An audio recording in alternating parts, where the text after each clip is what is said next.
Sir auto వాళ్ళు వాళ్ళ problem గురించి ఇక్కడికి రావడం జరిగింది, వాళ్ళకైనా పరిష్కారం ఉందా సార్? ఆటో వాళ్ళ సమస్యల గురించి మీరు ఏం పరిష్కరిస్తున్నారు? తెలంగాణలో ప్రజల ఆకాంక్షల మేరకు ప్రభుత్వం మారిన తర్వాత గత 10 సంవత్సరాల నుంచి మేము బంగారు తెలంగాణ చేశాం, ప్రజలకు బంగారు విస్తారంలో భోజనం పెట్టినాం అనేటువంటి మాటలు మాట్లాడే ప్రభుత్వం ఈరోజు ప్రతి ప్రజావాణి రోజు దాదాపు 5,000 పైన మంది రాష్ట్రంలోని వివిధ ప్రాంతాల నుంచి వచ్చి విజ్ఞాపన పత్రాలు ఇస్తా ఉన్నారు. 7వ తేదీ నాడు ప్రమాణ స్వీకారం చేసిన అనంతరం ప్రభుత్వం వెంటనే బందీ అయినటువంటి ప్రగతి భవన్ ను ప్రజలకు అందుబాటులోకి తెచ్చి ప్రజావాణి క్షేత్రంగా మార్చినాం.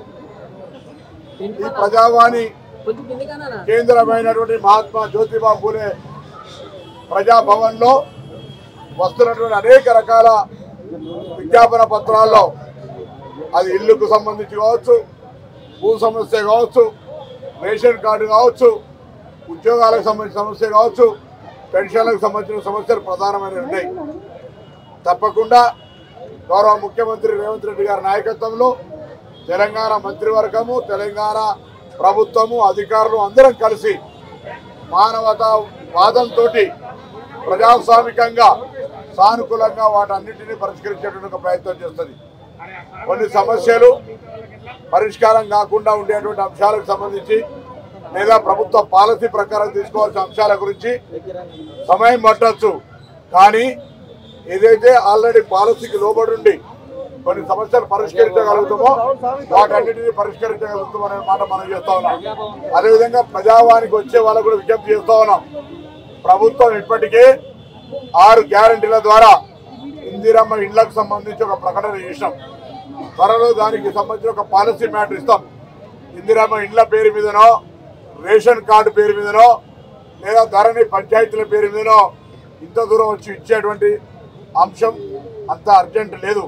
గవర్నమెంట్ పాలసీ వచ్చిన తర్వాత స్థానికంగా మీరే ఈ అంశాల మీద పిటిషన్ పెట్టుకోవచ్చు. కాబట్టి దాని కొరకు కొద్దిగా ఓపిక ఉండమని కోరుతూ ఈరోజు మరి 5,126 అప్లికేషన్లు వివిధ అంశాల మీద వచ్చినాయి.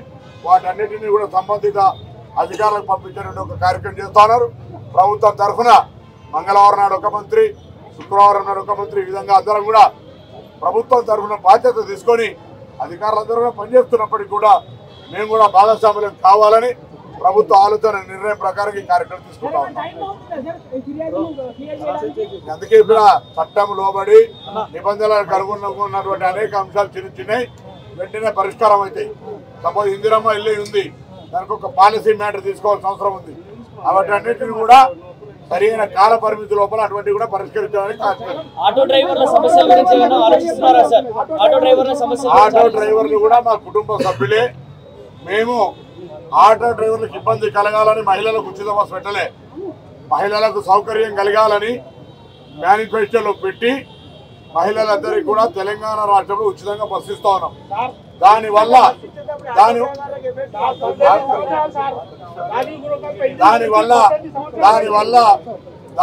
ఆటో డ్రైవర్లకు ఇబ్బంది కలుగుతున్న మాట వాస్తవం. దానివల్ల ఆటో డ్రైవర్లకు ఇబ్బంది కలుగుతున్న మాట వాస్తవం. వాళ్ళకు కూడా ప్రభుత్వం ఆలోచన చేస్తూ ఉంది. మొన్న కేబినెట్ లో కూడా గౌరవ ముఖ్యమంత్రి గారి దగ్గర చర్చ జరిగింది. త్వరలో మేము ఆనాడు చెప్పినాం 9వ తారీఖు నాడు ప్రారంభిస్తే 15 రోజుల్లో అందులో ఉన్నటువంటి ఒడుకు తుడుకులు అన్నింటినీ కూడా చేస్తాం. ఇలా చాలా సందర్భాల లోపల రవాణా ఆక్యుపెన్సీ అంటే బస్ ప్రయాణం యొక్క ఆక్యుపెన్సీ పెరిగి బస్సు లోపల ఉన్నటువంటి వాళ్ళందరూ కూడా దాని ఆధారంగా అనేక రకాల ఆదాయం పెరుగుతుండొచ్చు. కానీ ఆటో వాళ్ళకు ఇబ్బందిని సానుకూలంగా మానవతా దృక్పథంతో వాటిని పరిష్కరించే ప్రయత్నం మేము చేస్తాం. ఓపిక పట్టండి, రాజకీయపరమైన చర్చలు అవసరం లేదు. ఆటో కార్మికులకు జరుగుతున్న ఇబ్బంది మా ప్రభుత్వ దృష్టిలో ఉంది. వాటిని పరిష్కరించే విధంగా ప్రభుత్వం ఒక సిద్ధాంతపరమైనటువంటి వాళ్ళకు న్యాయం జరిగే విధంగా, వాళ్ళకు నష్టం జరగకుండా వాళ్ళకి లాభం జరిగే విధంగా త్వరలో ఒక నిర్ణయం తీసుకుంటాం. మొన్న వచ్చిన ఇప్పుడు వచ్చిన నా పని ఇంకా కాలేదు సార్, ఇన్కంప్లీట్ వచ్చి వర్క్ నాది. సో నేను గవర్నమెంట్ జాబ్ అప్లై చేసిన అన్నమాట. సో సార్ ఢిల్లీకి వెళ్ళారు కదా, సార్ అవైలబుల్ లేరని తెలిసింది. సో అట్లా అని చెప్పేసి మళ్ళీ ఏమన్నా ఇంకొక అప్లికేషన్ ఇవ్వాలని జస్ట్ ఐమ్ థింకింగ్ అనమాట. ఇంకా చాలామంది సార్ డబుల్ బెడ్రూమ్ ఇల్లు గురించి అప్లై చేశారు కదా, చాలామంది ఇంకా రాలేదు. సో ప్రాసెస్ ఇంకా కంటిన్యూ అదే సేమ్ ప్రాసెస్ అవుతుందో లేదో తెలియదు సార్, కొంచెం కన్ఫ్యూజ్గా ఉంది. Yes sir. And one thing sir, Revanth Reddy sir buses అవన్నీ ఫెసిలిటీ ఫ్రీగా ఇచ్చారు కదా లేడీస్కి.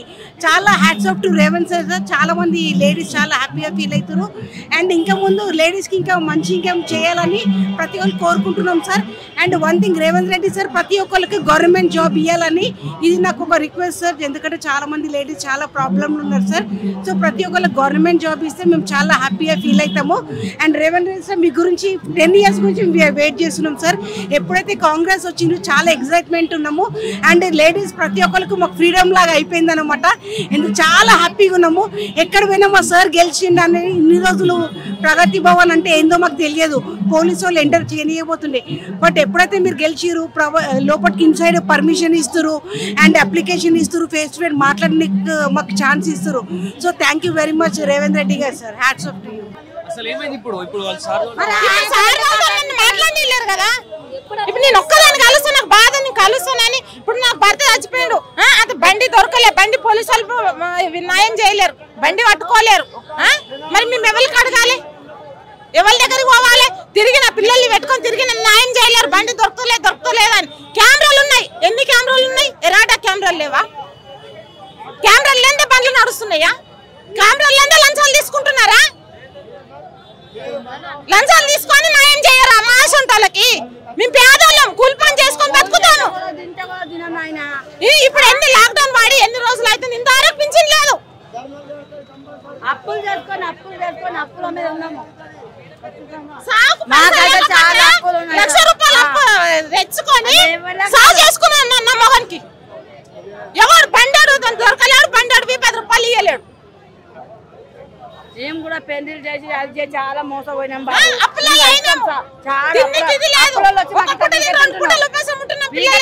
ఏం చేయాలి చెప్పు, ఏం చేయాలి? మీ బండి కట్టం రాలేడు, ఏం రాలేడు, గుద్దేశం వెళ్ళిపోయింది అని అంటున్నాడు. మరి చేయించుకోవాలా? మరి ఆవేదన అంటే మనము ఈడ పుట్టి ఈడ పెరిగి ఇన్ని సంవత్సరాలు మనకి ఏ పథకం మనకు అందలేదు, ఏ పథకం అందలేదు. చెప్పిన వాళ్ళు ఉన్నారు, చేసిన వాళ్ళు ఎవరు లేరు. ఎవరు కలిసేది లేదు, ఎవరు చేసేది లేదు. మొత్తం ఉత్త జూట మాట, ఉట్ట బట్ట మాట.